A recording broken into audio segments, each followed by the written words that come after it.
The following presentation is brought to you by kmmedia.pro. Please visit kmmedia.pro for more information. Now stay right where you are as we present... Welcome to Positive Talk Radio, evolving ideas, one conversation at a time. Great guests, dynamic stories and interviews, plus new thoughts on a wide range of topics and concepts. I hope that you'll hang with me, Kevin McDonald, my friends, and of course, you. As together we work to understand why we are all here and what we can do to make our world a better place for all of us. To be happy, be kind, and live in peace together. Yep, that's Positive Talk Radio.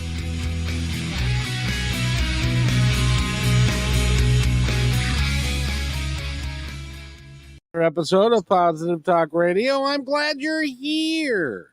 And I'm glad Jenn is here as well. I got to admit, I applaud your courage because number one, it is, it's Wednesday here. I'm doing the math in my head. It's Wednesday here. It's actually Thursday morning at 6 o'clock in the morning, your time. Is that right? Because you're in Taiwan. Yes, that is absolutely correct. Well, very nice. I'm glad that you're actually awake and spry for being 6 o'clock in the morning. I appreciate that. It's great for you to be here. So, and you're in Taiwan because you're doing a great service to your father. And I wish I had a daughter when I get a little older and I need help, that one of my sons. My sons have told me, no, Dad, we'll hire somebody for you. We're not coming. So, I don't know if he'd agree because I think all I'm doing is annoying him, but I think that's probably part of the fun. So, well, when you get to be a certain age, and somebody tells you that maybe you need to eat better or you need to do something differently, it's like, I don't want to. I'm just happy doing what I'm doing. Yes. But we all sadly at one point in time we're all going to need help. But you are an executive coach, and you also work with people that around their body, around body image, which is a big thing right now that everybody's talking about is body image. So how do you talk about body image as it relates to the work that you do? I talk about it as a mindset. So first, it's something that we grow aware of. So we really like the people who come to me who want to work through developing a stronger, not a stronger, but a better relationship with themselves as it relates to their bodies. We first start with awareness. What are we listening to and what are we believing about ourselves? And then whether or not we question those things and ask whether or not those things that we believe are true. So some things that people might believe are, oh, I have to look a certain way in order to get XYZ. And Exactly. we really break that down. Like, oh, where did that come from? And if you're like me and you were born in the 80s, well, all that came from Calvin Klein, Victoria's Secret, like all these different things where people are like, hey, you got to look this way. And then like our 90s aesthetics of all the heroin chic models, like that, all those things like were embedded into us. So we didn't realize that it was a good choice we could make about agreeing or disagreeing when we grew up in those situations. I think it's better for kids nowadays, but I think we really went through a few decades of you have to look this certain way. It's like really thin, light-skinned, big eyes, like a deep countenance to match the aesthetics. And then if you didn't, then you're less than. Something's wrong with you. Exactly. You don't deserve. You're weird. Like that. See, now I was born. I'm a child of the 60s, which is a little bit before your time. But there was a young lady from England, and they called her Twiggy. Do you remember anything about Twiggy? Well, I know all about Twiggy and what she did. Really? Because she became the kind she was the beginning Mhm. of that look of being super skinny, and she probably, it for her, I think it was genetic. She could eat anything she wanted. But for a lot of for but she was super skinny and tall and had virtually really no shape to her at all. Yeah. Because she was very so, but she caught on here in the States as being a real big, you know, Twiggy was the thing, and it's kind of morphed from there, didn't it? Yeah, I mean, the funny thing is, like, we don't people don't talk about what she looks like now, and she looks like a normal person, like, she grew into her body, Oh, but really? Yeah, that's good. That's good. That's good to know, because a couple of months ago, I interviewed a model, Mhm, and she was a girl that was just walking on the beach in Australia, and a guy walked up to her and said, "You have that look, and you could be a model." 2 days later, she was on a plane to New York, and she ended up working in the trade and stuff. But we talked about the horrific things that a lot of the girls had to go through, and guys too, had mhm. to go through to be quote unquote to have that look, the look that they were looking for, that sellable look and stuff. And some of them were not able to eat. They were told if they gained a pound, they were out of a job. I can't imagine being living a life that way. Yeah, I mean, and then the thing is, like, people who aren't models live that way as well, and it's a lot of it is self-imposed. One thing I didn't tell you, which I will, drop now, is I also do modeling. Oh, really? I do, and my journey is not unlike like the girl who you just mentioned, except I wasn't discovered by anyone. Mine was a decision. I was in a conversation with a friend of mine, and she was like, "You know, you look like you could really come alive in front of the camera." I'm like, "Yeah, because it's a decision." And she was like, "You know, you could model." And I was like, "You know what? I will." And it was that just at that moment, because I was like, "I will defy all expectations and do this because I wanna prove to everybody that you don't have to look a certain way in order to look, quote, as people say, fierce in front of a camera. It is all a choice and it's all a decision. Like, you could give me a paper bag and I'll look fine because I've decided I look that way." So part of my stance in body liberation is to show people you just show up and decide, and then you can achieve whatever you want to achieve and how you look. It's all about your attitude. So, I equate it to the energy that you exude when you mhm, talk to people because the energy that you have, if it's higher, like you come to this even though it's what is it, it's 6:11 in the morning in yeah. on Thursday in Taiwan, but you come to this with higher energy because you have chosen to come to this with higher energy, right? Mhm. And so consequently, people look at you differently than if you had a frown on your face, if you had low energy and stuff. Your persona would feel a whole lot different than it does because of the choices that you're making, right? Yeah, and it's I think there's also to go lean on it a little bit further, there's also risks. If we believe in ourselves, then what we're willing to do is a little bit more. If I doubted myself, then I would be then my poses would be all timid, but since I don't, because I said I didn't, then I'm willing to twist my body a certain way, put on a certain facial expression, say things like, "I'm better than you, therefore, like, those are develop certain personas, even though I don't really think I'm better than anybody else, but it's like that's like the persona that sometimes the photos require, and then I show up differently. And I've done this with friends, and it's been so fascinating how unable a lot of people are willing to step into that. It's Yep. like, "I just be," and they're like, "No, I can't." I'm like, so, yeah. They're like, "You're so good at it." I'm like, "I've not been trained, people. I'm just trying to show you it's just a decision." So Yeah. It's a great decision to make. Now, I want to tell you that the same thing happens with actors. Same Mhm. thing happens with athletes, like top of the notch athletes. They come to it because they believe. The first thing they do is they believe they can be the best.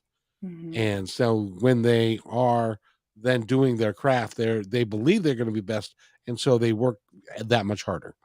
And even short people like Russell Wilson became a great quarterback. He's not supposed to be, but he is because of his mindset. Yeah. So it all comes back to your mindset, doesn't it? I think so. Because our mindset drives everything. It either fuels us or stops us.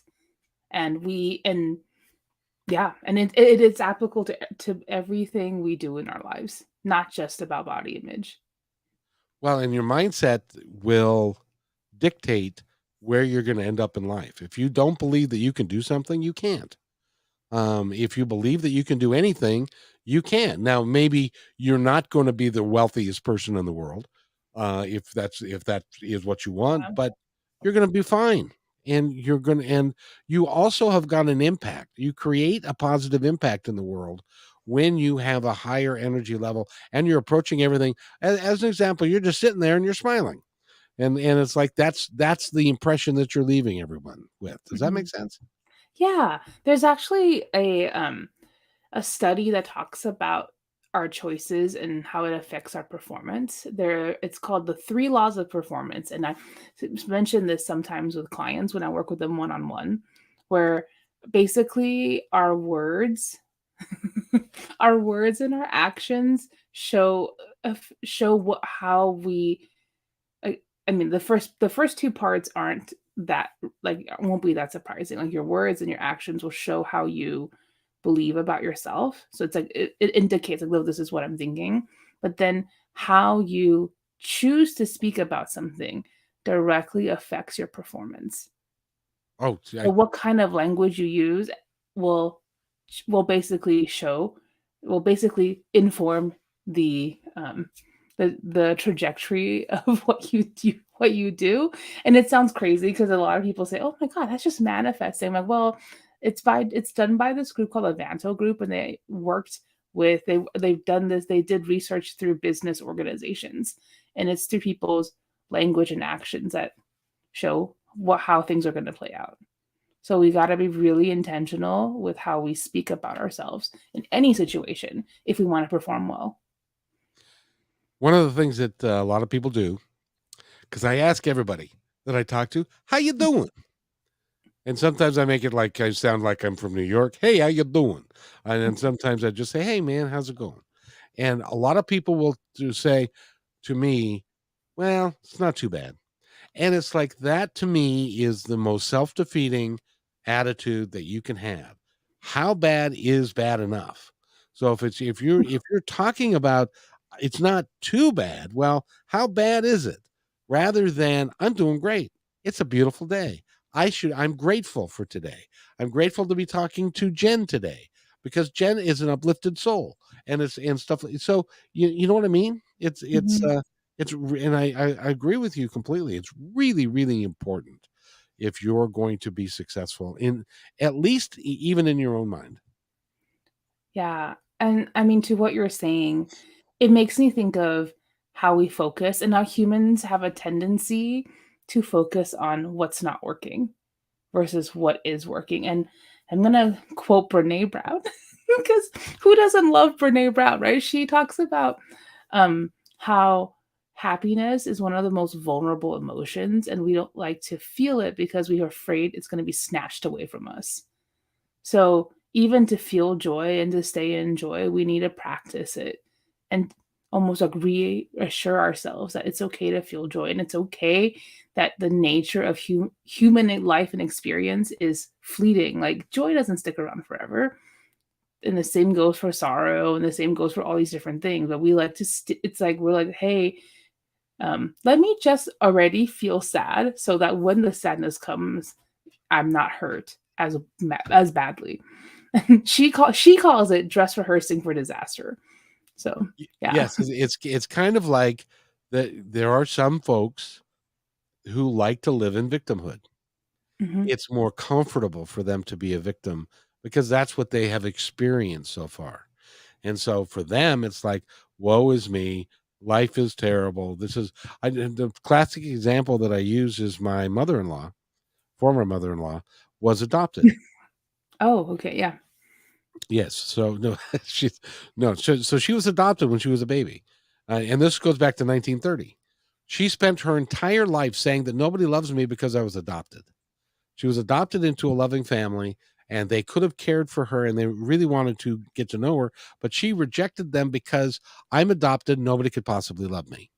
She carried that for her entire life, and it was a waste of life because she had the opportunity to change. She needed to talk to someone like you, is what she needed to do. But she had the opportunity to change and to say, I was adopted because my mom was sick, and they found out later. My mom was 16. She was in 1930 when you were 16 and you were pregnant. You were in big time trouble, and so they couldn't keep the baby and stuff. So they sold the baby basically and stuff. And she could have taken that and saying, my family loved me so much that they bought me, and the whole family loves me, and but she didn't. Why do you have any idea why we do that? Well, I don't know if I say why, but I can say I think we have well, um, it probably has to do with our self-belief system and how our brains are designed for survival. I mean, I'm not a trauma therapist, so I can't that's why I said I don't so the I have theories, but I'm not the end all be all subject matter expert on this. And I think so just to put that out there, but I think we tend to have like when we have traumatic experiences, like when we're in pain, then our brain goes, "Hey, so you want to survive, right? So, but avoid this. Don't do this, or avoid the situation, and you won't get hurt again." Okay, and then we're like, "All right, we'll do that." And so from that, we grow a bunch of narratives at that point when those things were born seem absolutely true and we're grounded in we got hurt. But then fast forward to wherever we are at each point in our lives, like we're like, hey, yeah, it's this seems like that situation that hurt me. Ugh. Like we believe in what our brains tell us, even though reality could be different.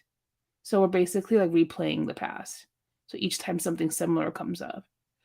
So in order to move past it, we we have to work on reframing and slowing down how we process information and really questioning, am I dealing with reality in the present, or am I living in my past?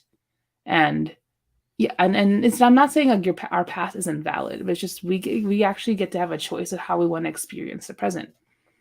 And So exactly, it's like one time my two siblings and I were talking about growing up in our particular house, and we were sitting there as adults. We were talking about this, so we had a little bit of reference, and it appeared, if you talk to the three of us, each of us grew up in a different house because we each had a different experience of the same place.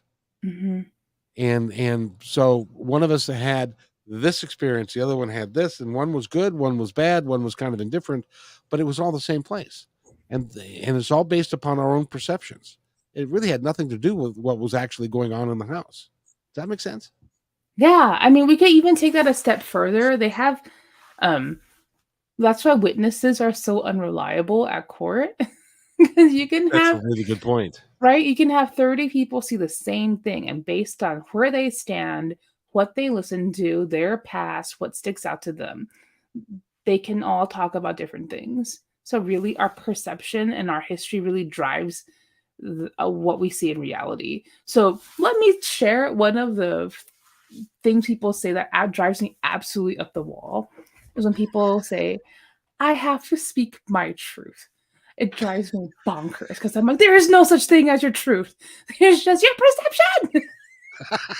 So there's no such thing. You can talk about your feelings or how you could be more authentic, whatever, but there's no your truth. There is no truth. Like none of us know what actually happened because we're all living in our own little TV shows where we're the main character. So I often wonder if anybody else is actually, because if anybody else is actually real, because we're playing a part in a TV show, and I'm talking to you, but are you a figment of my imagination? Is this, you know what I mean? It's kind of weird that way, but I was are we talking. living are we living in the Matrix? Are we living Exactly. are we doing the allegory of the cave type of thing?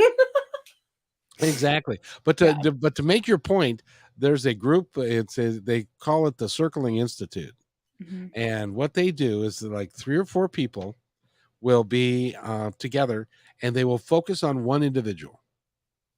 And the one individual will say, "Well, I have a problem with this, or I feel about this," and so they'll talk about that for a minute, and then the other people are observing their body language and what they're saying, and somebody will say, "Well, this is what I heard you say," because their perception of what they said is different necessarily than the author of what they said. So then the person who said that has to rethink whether or not what they said was actually true or not. Because Mhm. it's layers and layers and layers of perception to get to the actual truth of the matter of where it is. Am I wrong in that, or does that make sense? And it makes sense. I was envisioning what that exercise looks like. 'Cause so it's like, is it uncovering the fact that we just live in a function of our everyone's perceptions? Yeah, at the end of the day, because there doesn't seem to be a right answer to No. any particular problem. One of the folks who was talking was, she said she was, let's see, she was having problems with somebody at work who was presenting herself differently than she thought she was, and so therefore there was conflict. So Mhm. then they was the conflict based on what what I heard you say was this person was in conflict with you. Is that right? Well, no. So then it turned out that she was in conflict with the person because that person was staying farther away from her, and she felt badly because she wasn't as close of a friend as she used to be. And so, it gets really deep and convoluted. And that's why it's necessary for people to go talk to a coach, somebody who's Yeah. outside of the situation, and then can work with them to understand their own emotions, because we don't sometimes. Well, we a lot of times we're blind to what we do and say.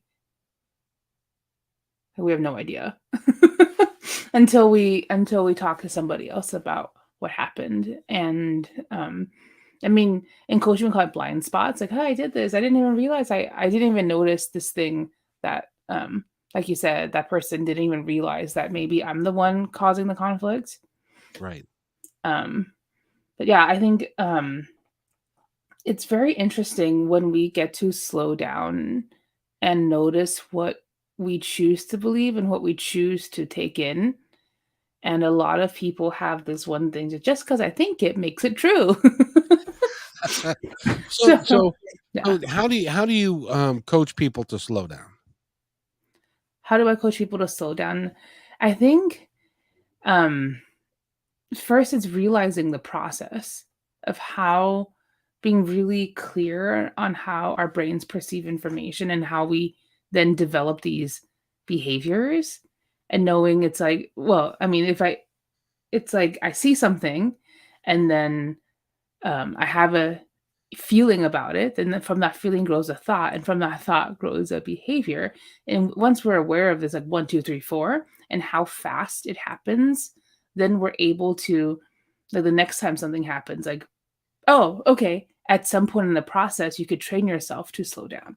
So I think it's being aware of the natural physiological or psychological process that happens when we run into a situation, and then developing more awareness. And then in the awareness, we start to go, okay, where do I want to come in this process of seeing something, and then slowing down if we want to. So does that make sense, or did I get too heady? No, no, that made perfect sense, I think. No, it did. It was.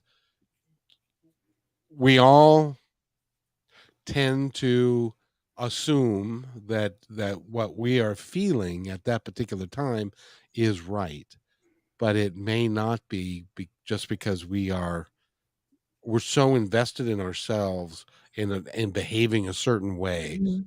It's like well, the perfect example is when a wife comes up to her husband when she has a new pair of jeans on and says, "Do I look fat in these jeans?" Well, first of all, she shouldn't care, because it's she's fine. But the perception that he has to then lie to tell her that she looks good in those jeans, does that make sense? I don't know if that makes sense or not, but Well, I mean that I always say the "Does this make me look fat?" question really isn't about whether or not this person looks fat.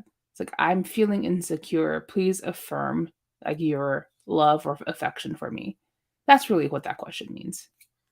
oh, I mean, that's brilliant, simply brilliant, because you're right? right. Like, hello, we just solved a bunch of problems. So it's like, it's not about whether or not she should feel that way. Like, I think we have, even those of us who work to not put body image um as a foundation for how we assign worth to ourselves, we still have residue from the past. It's like, so occasionally I'm still like, oh, I wish I was skinnier because skinny people have skinny privilege and I want that too. You know, I'm not free from that. I mean, like, because there's a certain reality of living in a world where these things are valued and celebrated and etc. But I think if we were to slow down and let's sometimes think about what's behind someone's question and why is it there, we're able to address what that person really desired to talk wants from us versus what they're saying. So yeah. That's the first time that I've heard somebody say that.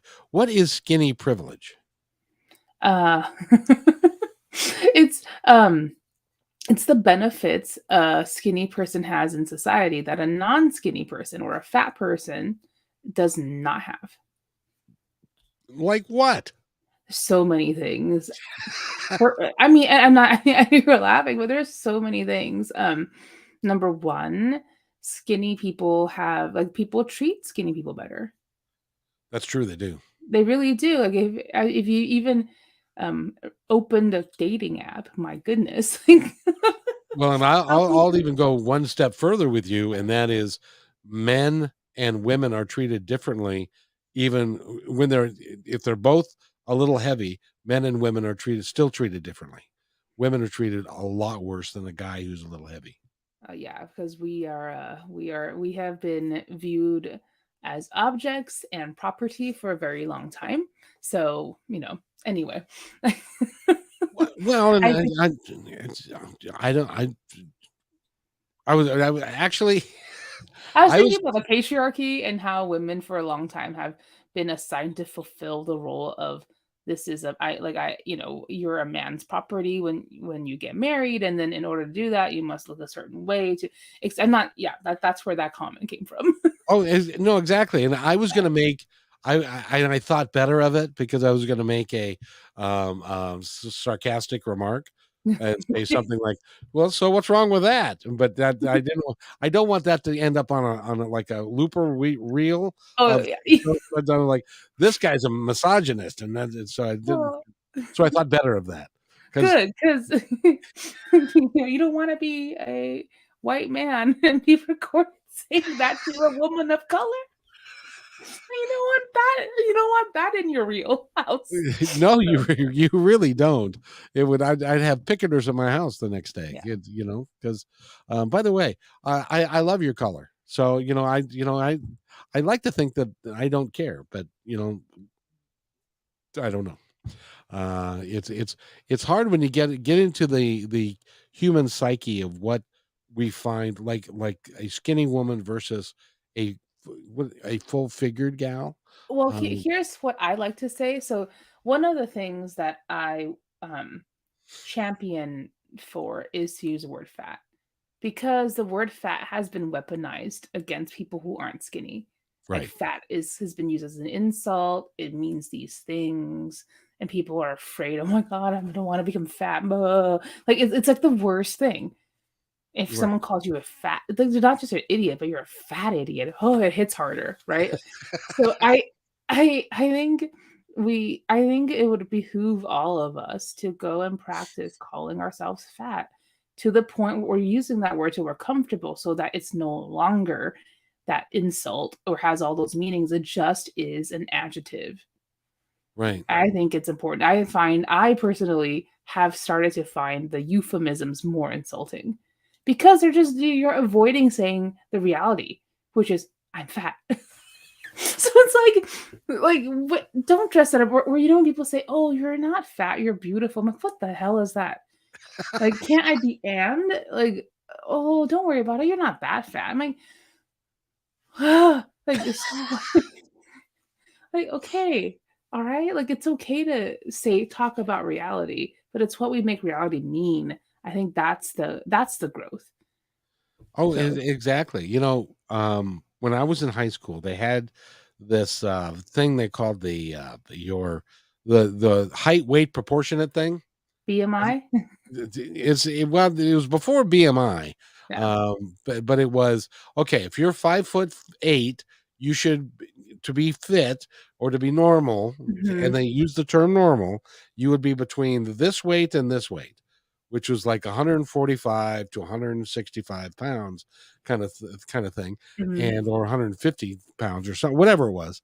And because I am really husky, and I played football and I wrestled and I played baseball and Hmm. basketball.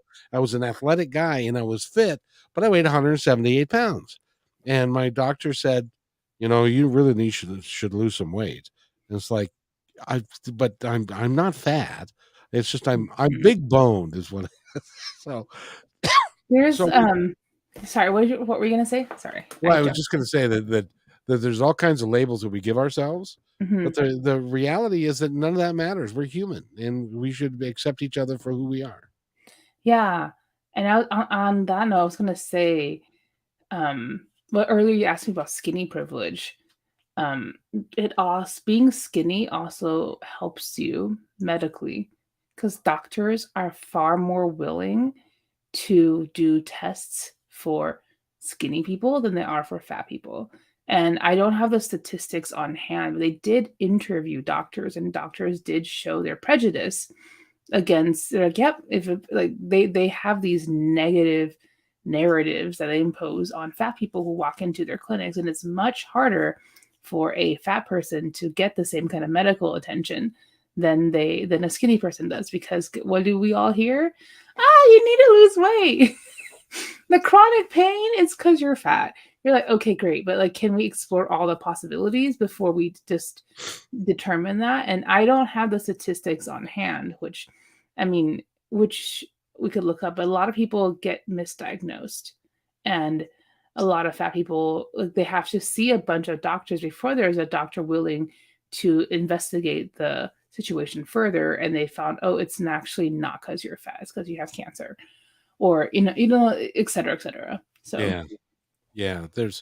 And we have a ways to go to become to raise the level of humanity where we treat each other equally with compassion and with love and take care of, regardless of who we love, how we look, what we're doing, that we take care of each other. And that would be, and I'm glad you're working towards doing that, and your coaching and your body image work is that. you mhm. know so what kind of modeling did you do, or do you still do? I'd like to do more, but it's hard. I don't. It's I'm not in the union, whatever they call. I do mostly um private work with smaller brands.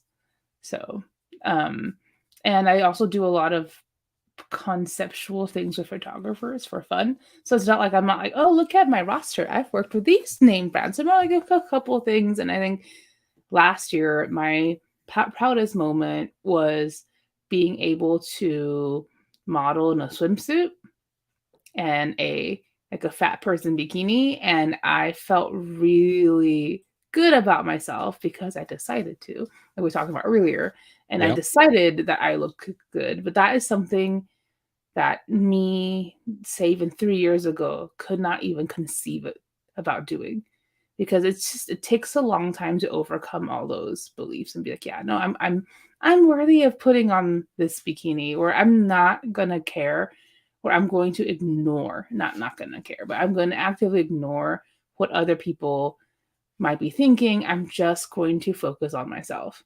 So those are a lot of different things, and I was able to do it in public, and it was a really, and I had a lot of fun. So Well, and didn't you find that everybody was supportive? um I Or wasn't really paying attention. I mean, really, I had, there was a photographer, and I had a friend who was a dancer there, and I just had a really good time with the photographer and my dancer friend, and you know, I ignored other people, because it's not true that people don't care. There are always people who may want to slide in some stupid comment or something. Like, there are people out there. I mean, yes, to your point, most people are so focused on themselves and their lives, they don't really notice people around them. But there's always those who think you would be lying if someone, if you say, hey, no one's gonna comment if you're a fat person and walk onto a beach with a bikini on, like, you're gonna run into people who make it their business to hurt you or to say something. So but yeah. isn't that because it's their issue? They've got, and they bring it up because they have an issue of some kind or another, and they're Mhm. using you as a way of I don't know, um, talking about their issue or whatever, or expressing that, because it seems to me like, number one, who cares what they think? You know, you got to live Yeah. your life the way you want to. Yeah, I'm, yes, for the most part, yes. And and there's only so much people can take at a certain time, you know? Like for every 1,000 negative comment, at some point you're like, "Oh, okay, fine. Let me take a moment and regroup." Okay.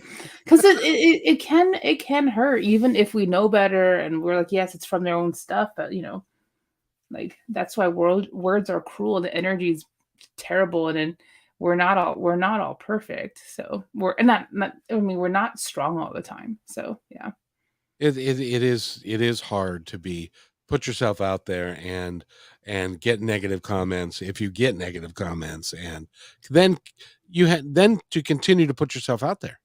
Mhm. And but that's a real victory for you, isn't it? Yes. Yes, but like I said, I'm not perfect, and I'm not at the notoriety where people, get lots of comments and say for every 1,000 comments, 200 of those are like, "Meh." Like, I haven't yet had that volume, but I can see how that can really weigh somebody down. But Yeah, I can see it too. I don't get a great deal of negative comments, but and all the time I'm asking, how was the interview? Was that good? And did you like it? Was that okay? And a lot of time, and most all the time, they're saying, yeah, that was great, terrific, and stuff. Whether it was or not, who knows? But I'm glad that they felt that way. By the way, we're talking with Jenn Melyan, and she is in. It's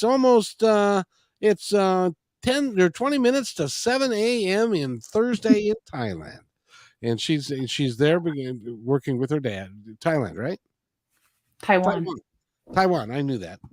I You walked right into the trap I that did. 90s me would have jumped down your throat on. Taiwan is not Taiwan. uh, Taiwan. But anyway. I know they're two completely different countries. And Mhm. by the way, I've never been to Taiwan. What's it like there? Amazing. I think it is, well, this again, I think it is one of the nicest East Asian countries that you can visit. So in terms of nice, I mean, the people here are genuinely friendly, and to the point where it was actually a culture shock for me to go to the US. Um, Oh, I can believe that. yeah, because like Americans, oh my gosh, this is gonna sound like an insult, and I'm gonna talk in generalizations, but Americans have a reputation of being super friendly. And whereas in fact, at least when I moved to LA, it's a lot of surface friendly, but not really a lot of follow through. And it takes a long time, like years, to integrate ourselves into a community or into friendship circles in the US. But in Taiwan, it doesn't take much time. Like I remember meeting people and then in a couple weeks they're come to my house and they meant it.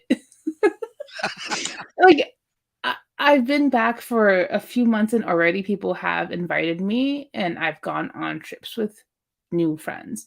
Whereas in the US, it takes forever.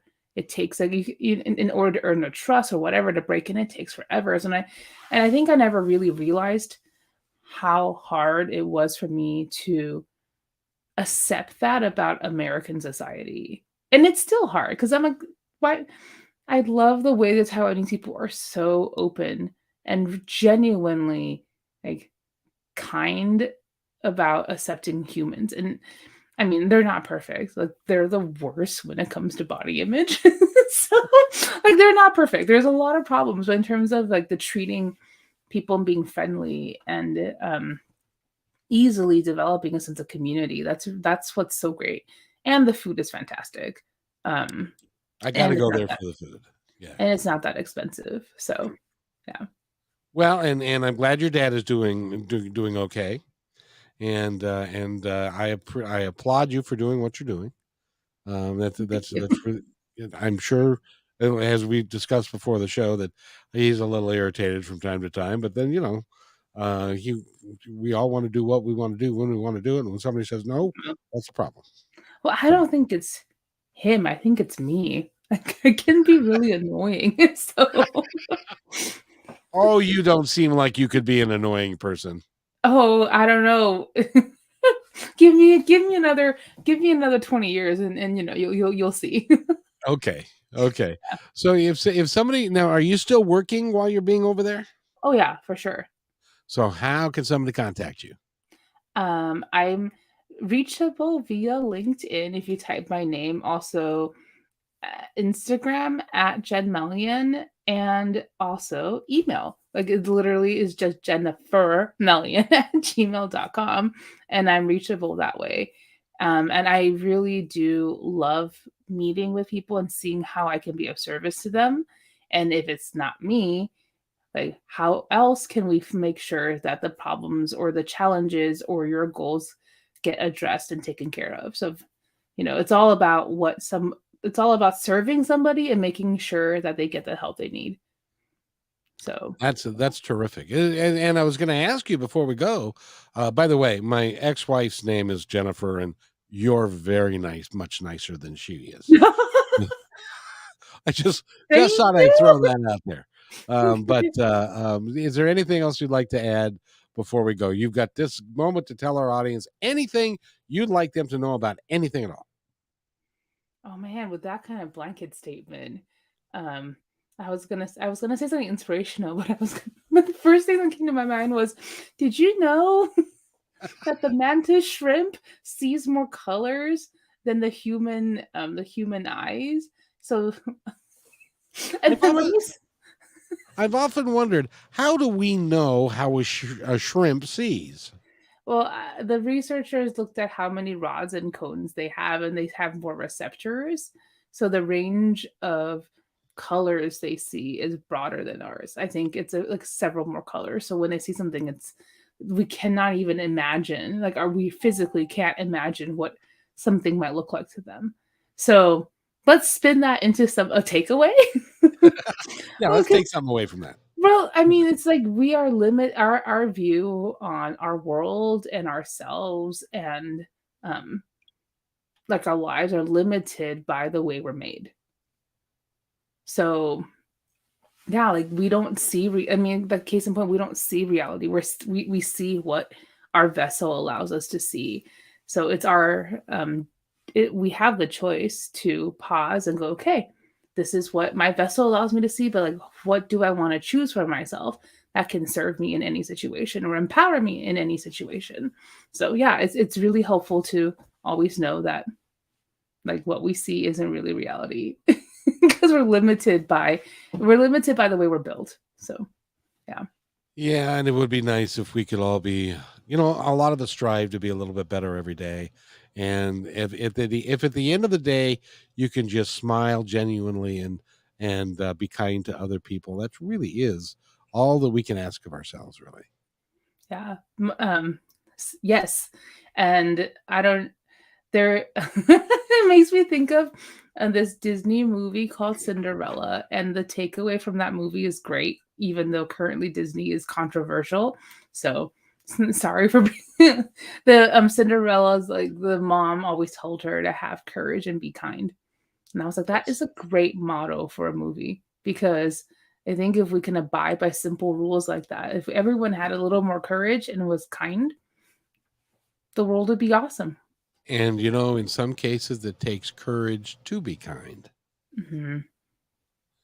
And Yeah. that's, because especially with when you're talking about people that are homeless or people that are Mhm. perceived as less than, if you can still be kind to them genuinely, and then that takes a little courage. Well, even let's push that past that. It's how can we be kind to people who are mean to us? Like that Okay, takes now you've crossed the line. That's no, you know what I mean? Because it's hard to be kind to somebody that's mean to us. right? Is that that's like just emphasizing your point. Like it's that takes courage, you know. It really does, and to just not punch them out, that takes a lot of Mhm. courage too. Yeah. Because but and interesting that you brought that up, because I was thinking about this today. Because there's a guy on who's walking around on this planet, who, if I were to tell you the entire story, you would believe me to be justified in absolutely hating this guy. Mhm. But in reviewing it, it was like, okay, what role did I play in that little play that we had of dysfunction between the two of us? And if I were to Right. step outside of myself, was it the way that I perceived it to be, or was it just my imagination?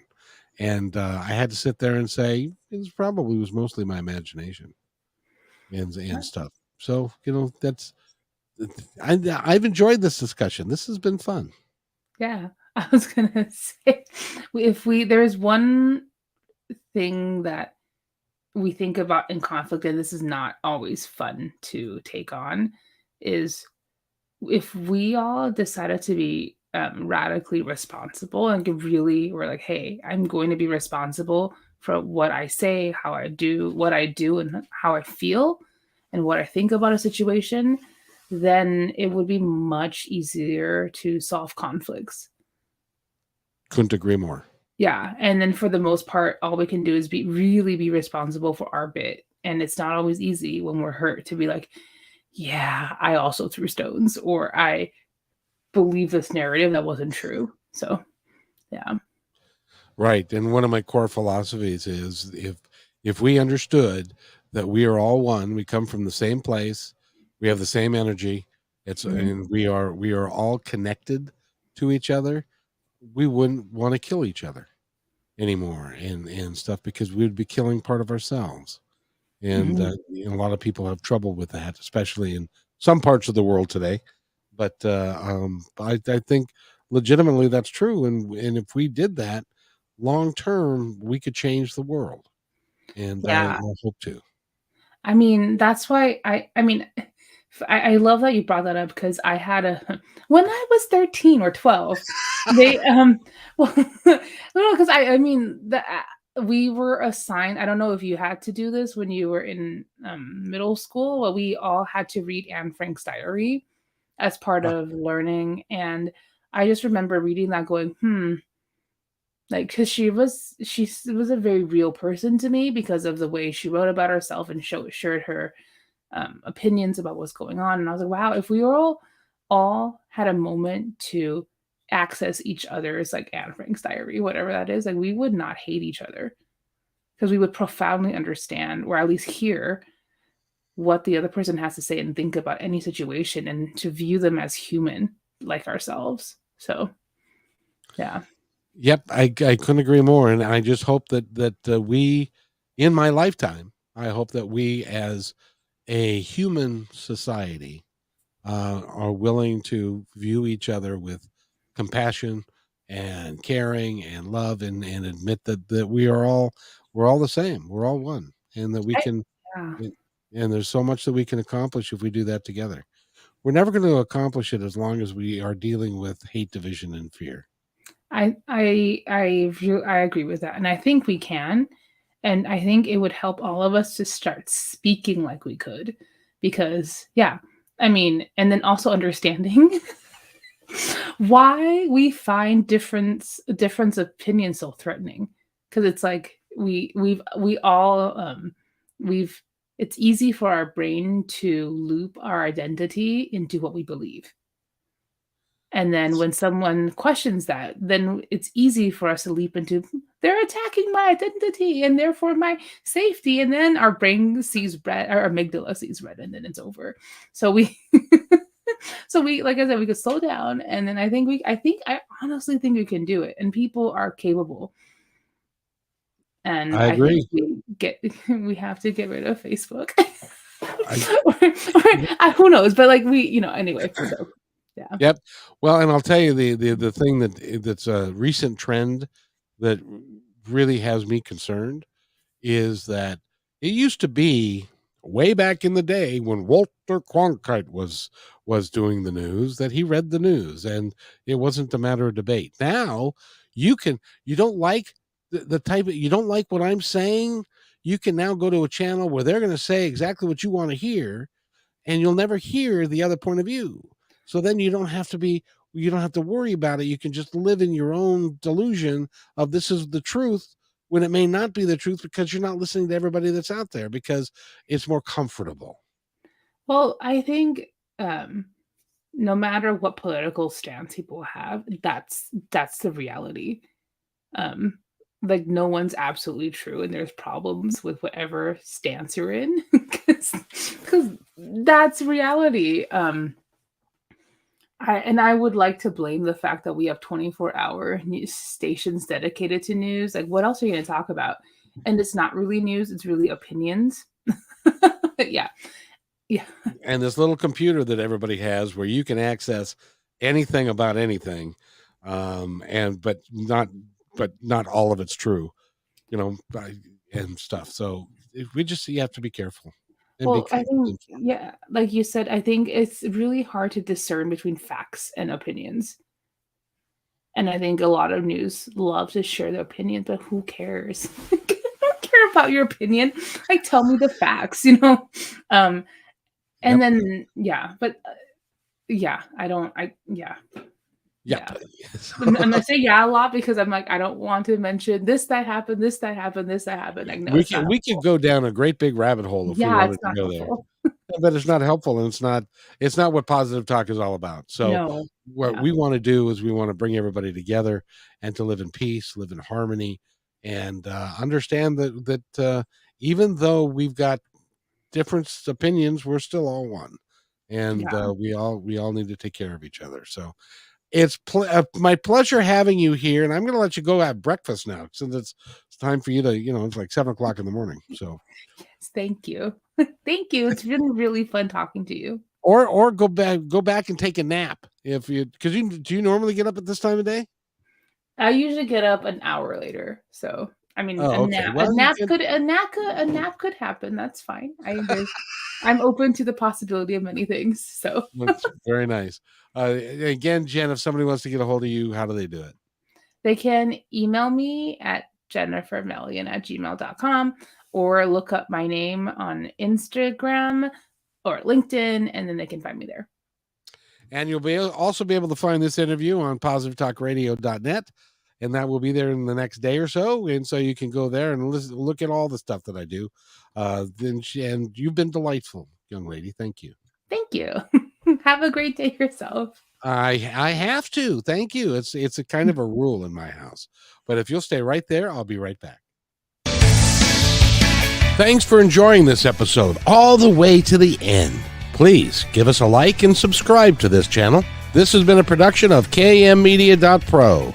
Please visit our website, oddly enough, named kmmedia.pro, for more details about us and our mission which is to provide great, positive programming designed to inspire us all. I'm Kevin McDonald, and I'm proud of these shows, and I truly hope that you'll like them and share them with friends and family. So on behalf of our entire team, remember, be kind to each other because each other's all we've got.